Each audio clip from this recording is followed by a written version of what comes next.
travailleurs demandent de meilleures conditions de travail, le relèvement du plateau technique notamment. Vers une journée sans presse au Sénégal ce mardi, les journalistes rangent plumes et micros. Objectif, sensibiliser l'opinion sur les moments sombres que traverse le secteur. Et puis un bus de Dakar Demdik réduit en cendres dans le sud-est à Kédougou. Un fait spectaculaire mais fort heureusement qui n'a pas engendré de perte en vie humaine. On vous explique tout. Voilà pour les titres et tout de suite le développement.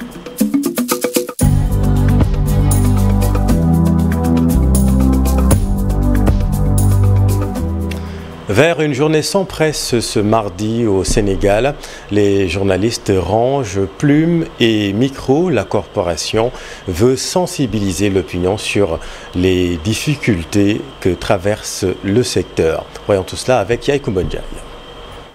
Studio fermé et salle de rédaction vide.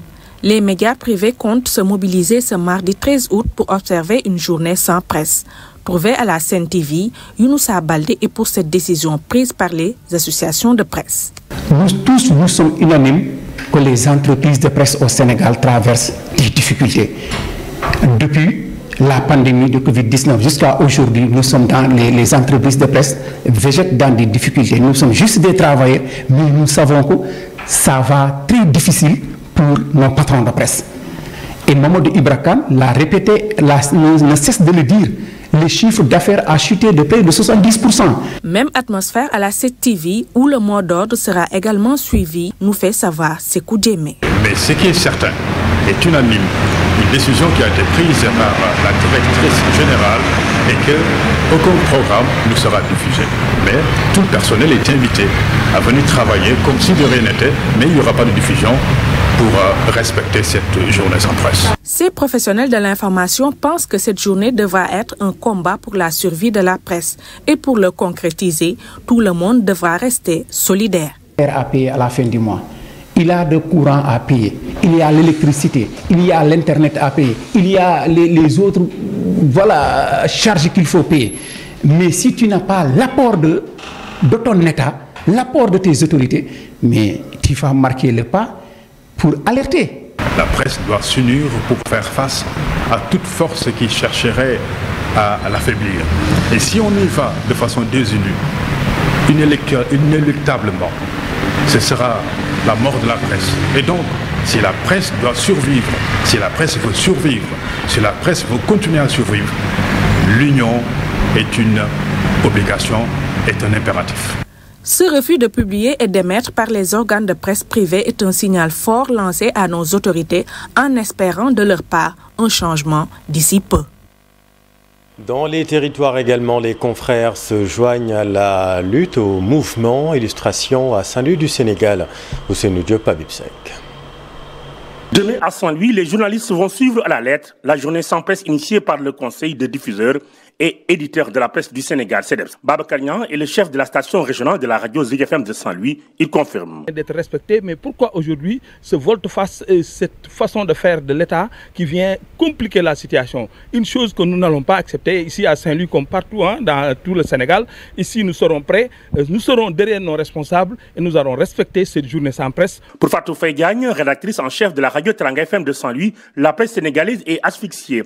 Elle juge nécessaire cette journée pour sortir les entreprises de presse de cette crise. Il y a beaucoup de difficultés, surtout par rapport au domaine fiscal, par rapport à la saisie des matériels, à la mise en demeure et surtout un manque de concertation par rapport avec l'État du Sénégal et les acteurs que les patrons de presse ont demandé depuis lors, mais qui tardent à venir. Nous demandons solennellement aux autorités de faire une concertation pour trouver une sortie heureuse à ce problème.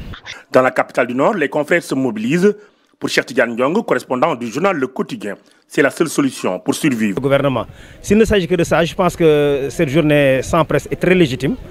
Et donc, j'invite moi personnellement toute la presse à y participer, à se mobiliser et à faire face. Cette journée est surtout organisée par la presse pour sensibiliser l'opinion nationale et internationale sur la situation délétère que traversent les entreprises de presse qui sont actuellement à l'agonie. Et le Conseil des diffuseurs et éditeurs de presse dénonce les fortes pressions exercées par l'État sur la presse sénégalaise. Voici Maoudi Brakane, le président du CEDEPS. La presse est obligée d'en recourir à cette mesure extrême parce que les nouvelles autorités, à travers les actes qu'elles posent, visent à la liquidation de la presse privée au Sénégal. Donc, ce n'est pas de gaieté de cœur que nous organisons une journée sans presse, mais c'est parce que si nous n'alertons pas l'opinion publique nationale et internationale, la liberté de presse sera compromise au Sénégal, la démocratie sera menacée au Sénégal. Donc c'est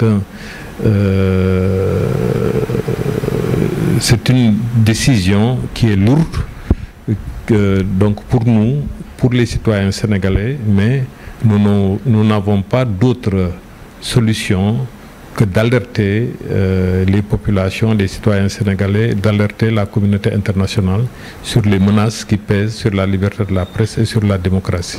Médias sénégalais, la mort programmée, éditoriale publiée par toute la presse pratiquement du jour.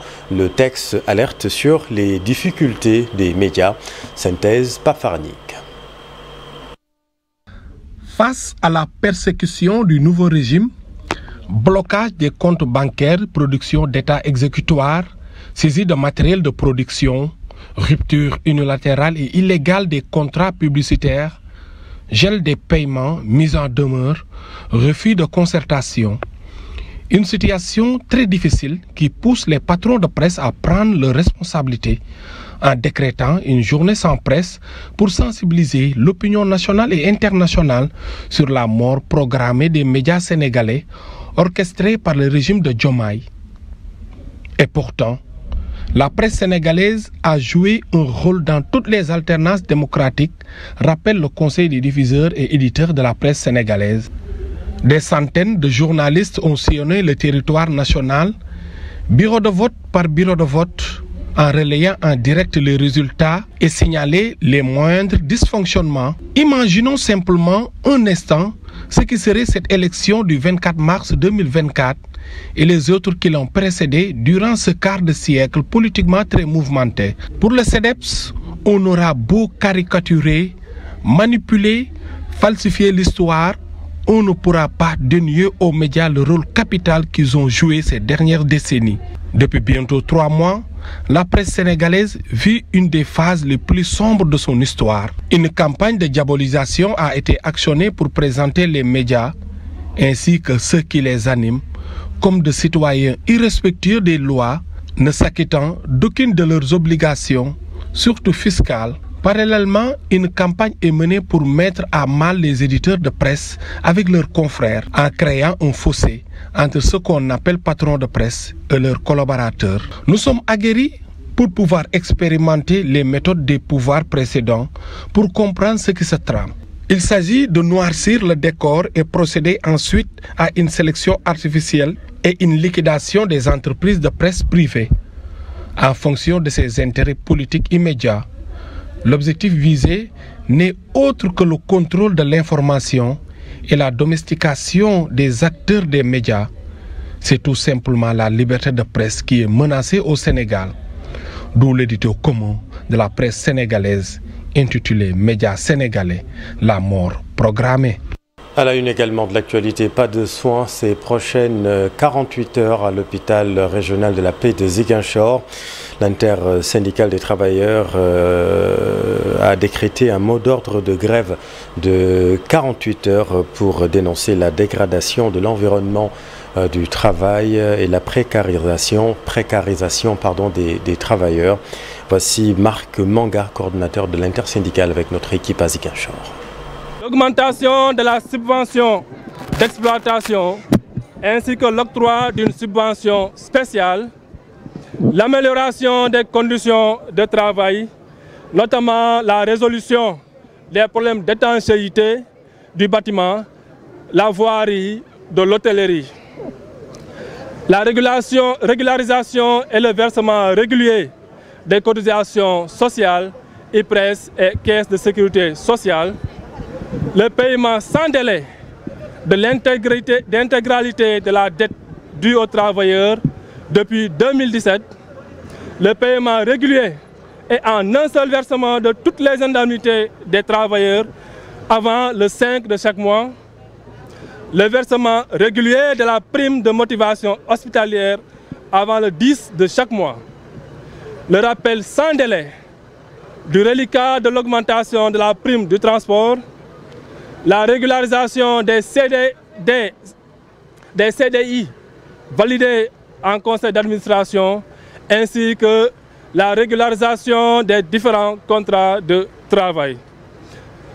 Le renforcement des équipements médicaux et de bureaux dans tous les services, la réparation des équipements médicaux et des bureaux dans tous les services, la réparation de l'appareil de radiographie numérique qui est en panne depuis 2 ans, la réalisation de toutes les explorations biologiques au sein de l'hôpital, la réparation de l'autoclave du bloc opératoire en panne également depuis 2 ans, la mise en place d'une stérilisation centrale. Remous également dans le secteur de la santé, dans le nord cette fois-ci, avec ce conflit qui perdure entre le médecin-chef du district et les travailleurs affiliés à la SDT3S.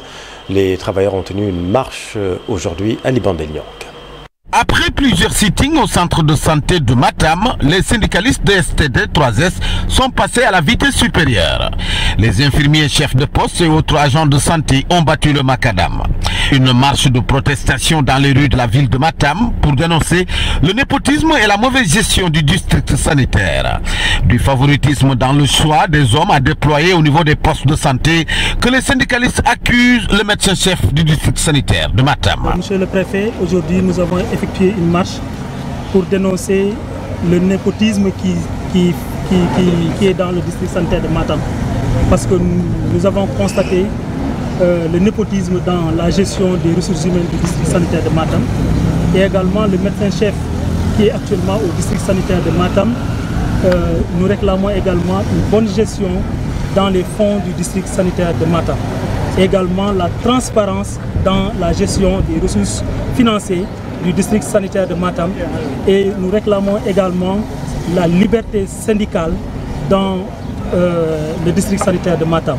Ce que nous disons toujours, nous favorisons l'excellence, la compétitivité de tout poste vacant, quel que soit l'individu, que la personne qui sera affectée dans un poste de santé ou dans une case de santé, qu'il ait les compétences requises par rapport à la charge qu'on lui demande. Voilà les raisons pour lesquelles nous sommes là pour dénoncer aujourd'hui et nous appelons à l'ensemble de l'opinion publique que ces genres de forfaits soient bannis dans notre société et que nous favorisons l'excellence. Une manifestation, symbole de la liberté d'expression dans notre pays, c'est selon le préfet du département de Matam qui appelle à la poursuite des négociations avec le médecin-chef. Vous avez organisé une marche pacifique pour un peu défendre vos intérêts. Voilà aujourd'hui une illustration de l'exercice des libertés publiques au Sénégal. Je voudrais encore une fois vous exhorter à privilégier le dialogue. Contrairement au sitting où les manifestants étaient régulièrement sonnés de quitter le centre de santé par les forces de l'ordre, cette fois ils ont librement marché sous bonne escorte des éléments de la police venus du commissariat central de Matam. Journée de consultation gratuite à l'hôpital Youssou Mbargane Diop de Rufisque. Consultation ORL gratuite pour les familles démunies. Reportage Mamadou Fall. Nombreuses sont les pathologies détectées chez les enfants en cette période de saison de pluie. Ici à Rufisque, les médecins de l'hôpital Youssou Mbargane tentent de prendre en charge gratuitement les enfants orientés vers les services d'ORL. Les pathologies ORL sont très diversifiées. Donc il y a les goitres, il y a les amygdalites chroniques, il y a les problèmes d'oreille, les otites, il y a même certaines pathologies cancéreuses. Elles sont diverses, vraiment, il y en a beaucoup. On ne peut pas les détailler, mais sachez que toutes les pathologies qu'on rencontre dans un service d'ORL, pratiquement on les rencontre ici. Maintenant, Au plan technique, on n'a pas tout ce qu'il faut pour prendre tout en charge. Il y a la référence qui est là, le niveau central qui est FAN. Une prise en charge gratuite dans le but de soulager les populations les plus démunies à cause de la cherté du traitement de ces pathologies. C'est pour juste venir en aide aux populations un peu diminuées du département de Rufisque. Ici, à Rufisque, on a constaté qu'il y a beaucoup de cas d'ORL, surtout chez les enfants. C'est des pathologies qui ne sont pas faciles à traiter. Et pour certains parents, c'est là quoi la bannière pour venir traiter correctement leurs enfants. La prise en charge leur fait problème. Ce qui m'a poussé à me rapprocher de l'ambassade thaïlandaise via le professeur Tal et le docteur Ba pour qu'ils viennent en aide un peu à ces populations-là. Ce qui a été programmé, c'est de faire minimum 100 par jour. Donc au finish, ça nous fera entre 400 et 500 personnes. C'est déjà quelque chose de très important ici pour le département. L'hôpital compte d'ailleurs organiser d'autres journées de consultation gratuites concernant les maladies cardiaques, gynécologiques, entre autres. Dans l'actualité également, ce bus de Dakar Demdik réduit en cendres, un fait spectaculaire mais qui fort heureusement n'a pas engendré de perte en vie humaine. C'est le bus Dakar Demdik qui assure la liaison Salémata-Kédougou qui a pris feu ce matin à la sortie de Afia Magasin dans la commune de Nénéfécha à une quarantaine de kilomètres de la commune de Kédougou, c'est dans le sud-est. Diosong, 210 candidats à l'immigration clandestine recueillis par les autorités. Ils étaient abandonnés pendant des semaines sur une île reculée et non habitée, comme vous le voyez sur ces images de la commune. Voyons tout cela avec Aminata Goudjabi à Pikarimpe.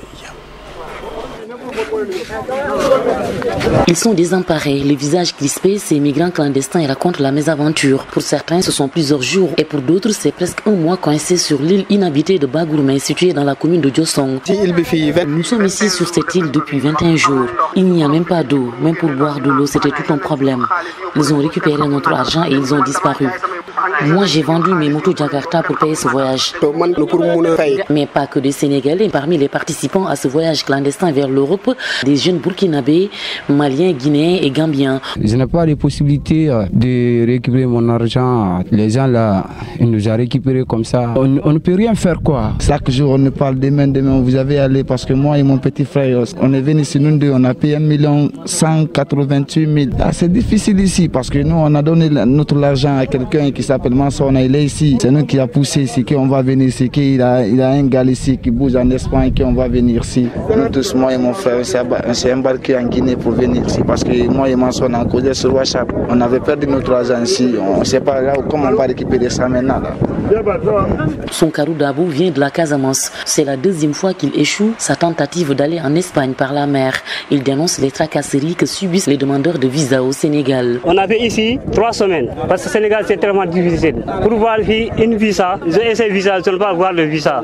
Ces candidats à l'immigration clandestine abandonnés dans les mangroves de la commune de Diosong sont au total 210 selon les chiffres officiels. Dans le groupe, on dénombre 16 femmes et 14 enfants dont l'âge varie entre 9 et 3 ans. On a pris une pirogue avec les gendarmeries, avec les policiers et les chasseurs. On était là-bas, mais c'était tellement triste. Ça m'a beaucoup touché en voyant les jeunes mineurs.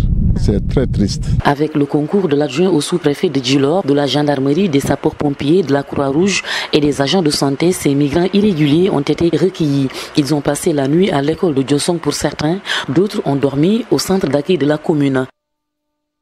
Merci Aminata. Toute autre chose à présent. Dakar Mobilité, opérateur des lignes Sunu BRT, s'engage dans une initiative éco-responsable avec l'organisation de journées de reboisement et de Set-Setal en partenariat avec les comités locaux Sunu BRT.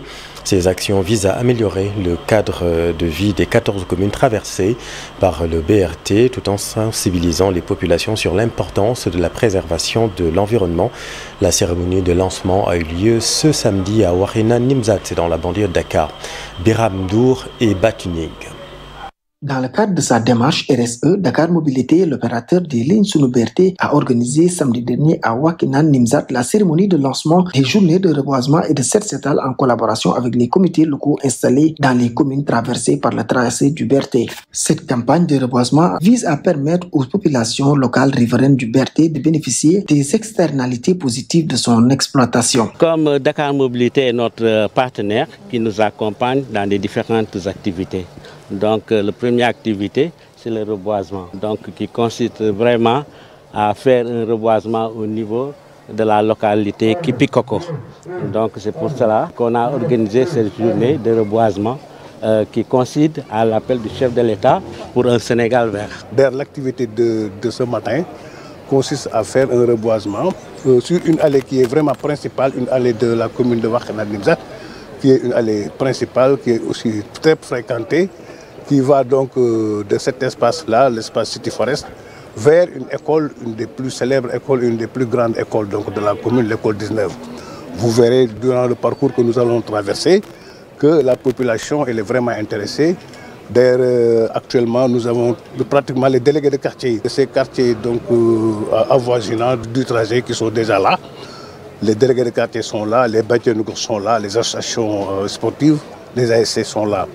En principe, toutes les parties prenantes sont présentes. À travers cette initiative, Dakar Mobility vise entre autres à participer à l'amélioration du cadre de vie de la zone d'influence du BRT, à sensibiliser les populations sur la préservation de l'environnement, mais également à protéger l'emprise du BRT contre les occupations anarchiques. Il est important que le BRT puisse engager toutes les parties prenantes, notamment les parties prenantes communautaires. Le projet traverse 14 communes et nous avons sur chacune de ces communes, avec leur accord bien évidemment, mis en place des relais communautaires à travers ces comités locaux sous nos BRT. Donc, il existait des comités qui ont vécu pendant la phase travaux.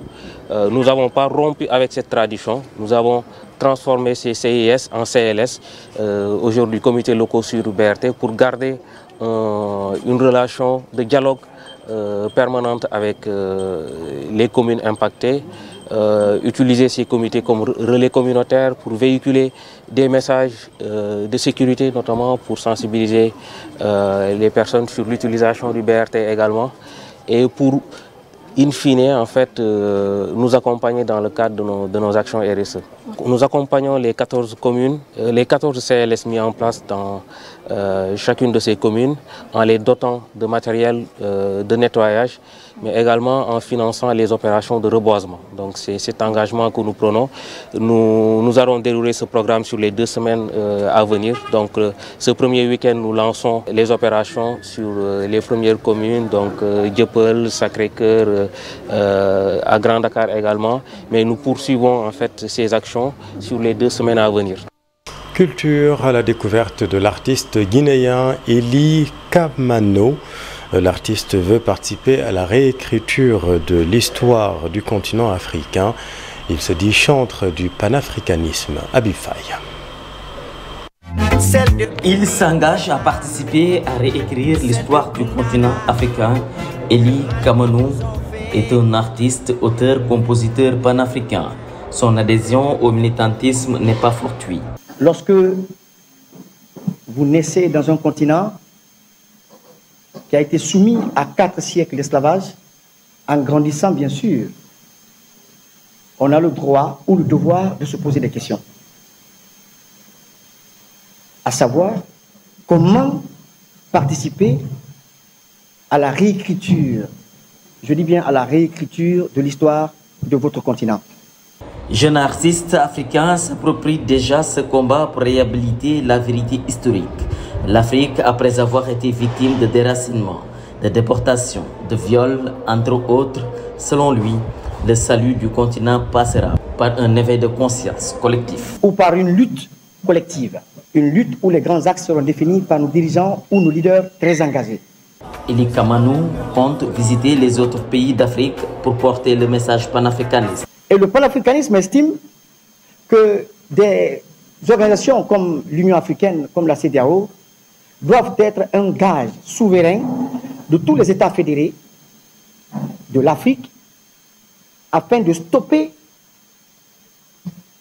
la montée exponentielle des vertus ou des concepts de paternalistes de nos partenaires qui pensent que l'Afrique les appartient depuis la conférence de Berlin. L'auteur de la chanson intitulée Sonko, l'Africain, revient sur sa motivation. Pourquoi j'ai chanté ce morceau? Pourquoi j'ai été inspiré pour chanter ce morceau? Parce que je suis un jeune Africain, j'ai compris mon rôle et j'ai compris qu'à l'autre bout de mon pays, de mon Afrique, il y a un Africain qui a compris, qui a ouvert les yeux et qui est en train de conduire son peuple vers une libération et une souveraineté totale et qui est emprisonné. C'est pourquoi j'ai pris mon courage à deux mains, j'ai fait ce morceau et je l'ai publié. Et Ousmane Sonko, le Premier ministre du Sénégal, est à Bamako dans le cadre d'une visite de travail et d'amitié. À son arrivée à l'aéroport international du président Modibo Keïta, il a été accueilli par son homologue, le docteur Tchogel Kokala Maïga. Les deux personnalités se sont entretenues. Le Premier ministre du Sénégal devrait rencontrer également le chef de l'État, le colonel Assimi Goïta, président de la transition. Dans l'actualité sportive, 2 chez les filles, 2 chez les garçons, c'est le nombre de finales disputées cette saison par Guédiawaye Basket Academy, juste promu pourtant cette année. Leur secret, méthode et organisation. Cher Sadibou Diarra. À Guédiawaye Basket Academy, il n'a manqué qu'un trophée pour couronner une saison presque parfaite pour un promu. 4 finales pour les 2 équipes, 2 chez les garçons, 2 chez les filles. Je crois que c'est une saison aboutie. Dans la mesure où on a eu des révélations à garçons et filles et des joueurs présélectionnés. Je pense que c'est une saison aboutie pour une académie qui vient de monter au niveau de l'élite. Donc vraiment, si on nous avait demandé de signer en début de saison, on l'aurait fait. L'objectif était de se maintenir en première division. On est arrivé à ce niveau. Je félicite tout le monde pour tout le travail abattu. Une sacrée bonne surprise pour un club créé en 2015. La force de GBA, c'est son organisation. Moi, parfois, je peux m'asseoir longtemps, le club fonctionne. Donc, je peux dire ça aux gars. Si on veut rivaliser avec les clubs qui ont beaucoup de moyens, il faut avoir une meilleure organisation qu'eux. On peut ne pas avoir plus de moyens qu'eux, mais il faut qu'on arrive à avoir une meilleure organisation qu'eux. Sans grandes ressources financières, comme l'AS Douane ou le Dakar Université Club, les académiciens ne veulent pas pour le moment changer de vocation première. On reste une académie, donc on ne va pas culer d'étapes. On reste une académie, nous faisons de la formation et du développement. Maintenant, si les moyens sont là, on peut bâtir un bon projet pour une équipe plus concurrente. Mais actuellement, c'est une équipe qui n'a pas beaucoup de moyens, donc on préfère rester une académie. Guédiawaye Basket Academy, véritable révélation de cette saison, sur le plan collectif et individuel, sera très attendu lors du prochain exercice, celui de la confirmation, qui n'est pas chose aisée. Oui, cher Sadibou est loin de ses standards habituels. L'AS Douane s'est contenté de Dame Coupe. Eh bien, c'est une fin de cycle selon le colonel Cheikh qui annonce tout de même une profonde évaluation. Oui, effectivement, parce qu'on a connu une saison qui est très difficile suite à notre défaite à la BL. Ce fut une déception pour tout le monde. Vraiment, et je pense que ça a eu des répercussions sur le championnat. On a perdu le championnat, mais on a fini en beauté en remportant la Coupe du Sénégal. On va faire dans un premier temps le diagnostic pour voir ce qui n'a pas marché. Et vous savez que ça fait plus de 10 ans, on règne sur le toit du basket sénégalais. Donc c'est normal qu'une équipe arrivée à un certain moment, il est temps de refondre les bases et de repartir sur de nouvelles bases, quoi. Je pense qu'il y aura des changements qui seront opérés dans l'équipe. Que l'équipe nationale masculine de basketball joue en ce moment un match de préparation face à la Tunisie. Et l'équipe nationale féminine de basket du Sénégal s'est baladée en revanche face à une sélection locale battue 73-37 lors d'un match de préparation du tournoi de préqualification au mondial du 19 au 25 août prochain à Kigali. Un test révélateur de beaucoup de lacunes à corriger avant le départ selon le sélectionneur adjoint Madjen Fall avec Cher Sadibou Diarra. Un très bon match test, même si donc le niveau de l'adversaire restait un peu à désirer, mais ça nous a permis de voir nos systèmes de jeu sur le plan défensif et sur le plan offensif. Et tout n'a pas été rose. Il faut dire que par moment il y a eu donc de très bonnes choses qu'on a donc retenues sur le plan donc, des systèmes de jeu. Mais aussi il y a eu la précipitation. Et donc on a vu que des fois c'est la fougue de la jeunesse. Les gens donc ne pensent pas beaucoup. Ce qu'ils sont donc de faire, c'est d'aller donc vite vers l'avant. Alors nous ne voulons pas ça. À un moment donné, donc, par rapport à un défenseur placé, il faut donc retenir le ballon, jouer donc des systèmes de jeu à fond. Voilà, l'urgence d'abord c'est le jeu intérieur. Il faut vraiment donc revoir les relations high-low comme on dit, relations grande, poste haut, poste bas. Et donc les relations aussi à trois.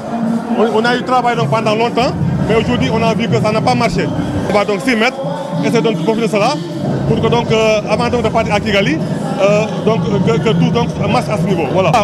On prévoit de jouer mercredi donc contre une équipe de garçons, et là on va voir l'opposition donc sera forte à ce niveau-là, et ça va nous permettre aussi d'évaluer. Fin de cette édition, merci infiniment de l'avoir suivi. Les programmes continuent dans un tout petit instant. Cher Tidiane Diagne, pour Soir d'Info, la suite. À tout de suite, restez avec nous, vous êtes au bon endroit. Bonne soirée.